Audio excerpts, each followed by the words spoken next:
दोस्तों, किसी ने क्या खूब कहा है कि जिंदगी को बदलने का कोई रिमोट कंट्रोल नहीं होता। अगर आपको अपनी जिंदगी बदलनी है तो उठो, जागो और उसे खुद बदलो।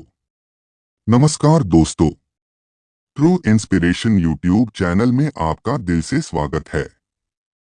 तो दोस्तों, प्रभावशाली होना लोगों का चाहता होना किसको पसंद नहीं है।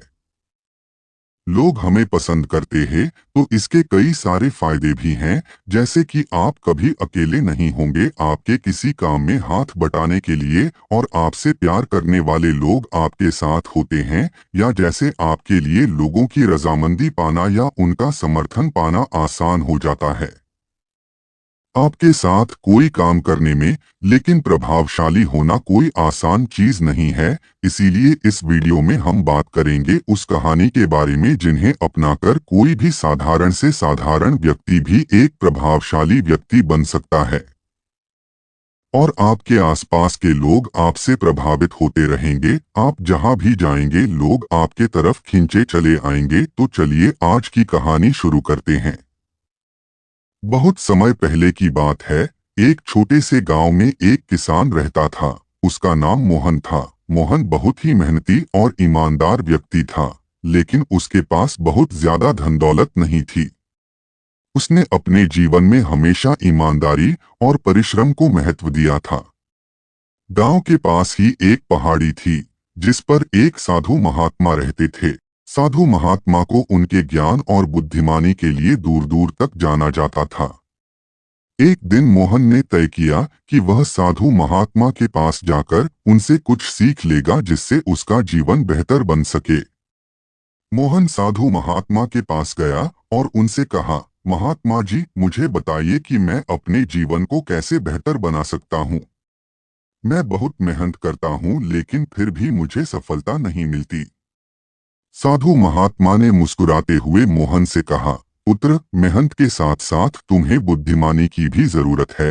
केवल मेहनत करना पर्याप्त नहीं है, तुम्हें सही दिशा में मेहनत करनी होगी। मोहन ने पूछा, महात्मा जी, मैं बुद्धिमान कैसे बन सकता हूँ? साधु महात्मा ने उसे एक कहानी सुनाई। बहुत समय पहले एक राजा था। वह भी बहुत मेहनती था, लेकिन वह हमेशा चिंतित रहता था कि उसका राज्य कैसे प्रगति करेगा। एक दिन उसने अपने राज्य के सबसे बुद्धिमान व्यक्ति को बुलाया और उससे पूछा, मैं अपने राज्य को कैसे प्रगति दिला सकता हूँ? बुद्धिमान व्यक्ति ने कहा, राजन, तुम्हें अपने राज्य के लोगों को शिक्षित करना होगा। जब लोग शिक्षित होंगे तब वे अपने अपने क्षेत्रों में बुद्धिमानी से काम करेंगे और राज्य प्रगति करेगा। राजा ने उस बुद्धिमान व्यक्ति की सलाह मानी और अपने राज्य में शिक्षा का प्रचार प्रसार शुरू किया। कुछ ही वर्षों में उसका राज्य बहुत प्रगति कर गया और उसकी प्रजा सुखी हो गई। कहानी सुनकर मोहन ने कहा, महात्मा जी, इसका मतलब है कि मुझे भी शिक्षा और ज्ञान प्राप्त करना होगा। साधु महात्मा ने कहा, हाँ पुत्र, जब तुम ज्ञान और बुद्धिमानी प्राप्त करोगे तो तुम्हें सही दिशा में मेहनत करने का तरीका पता चलेगा और तुम सफलता की ऊंचाइयों को छू लोगे। मोहन ने साधु महात्मा की बात मान ली और गांव लौटकर शिक्षा प्राप्त करने में लग गया।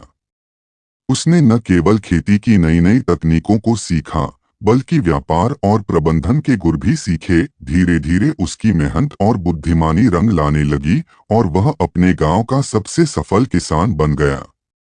इस कहानी से हमें यह शिक्षा मिलती है कि केवल मेहनत करना ही पर्याप्त नहीं है। हमें सही दिशा में मेहनत करने के लिए ज्ञान और बुद्धिमानी की भी जरूरत होती है। जब हम बुद्धिमान होते हैं तो हम सही निर्णय लेते हैं और हमारी मेहनत का सही फल हमें मिलता है। इसलिए हमेशा ज्ञान प्राप्त करने का प्रयास करें और बुद्धिमानी से काम करें, तभी लोग आपकी कदर करेंगे और आपको पाने के लिए तरसेंगे। बुद्धिमान बनने के लिए निरंतर शिक्षा और सीखने की प्रवृत्ति को बनाए रखना आवश्यक है। अपने जीवन में उन सभी अवसरों का उपयोग करें जो आपको ज्ञान और अनुभव बढ़ाने में मदद कर सकते हैं। जैसे जैसे आप बुद्धिमान बनेंगे, वैसे वैसे आपकी मेहनत अधिक प्रभावी होगी और सफलता आपके कदम चूमेगी। आप इस प्रेरणादायक कहानी से सीख सकते हैं कि कैसे शिक्षा और बुद्धिमानी आपके जीवन को बदल सकती है। तो ज्ञान प्राप्त करें, बुद्धिमान बने और सफलता की ऊंचाइयों को छुएं।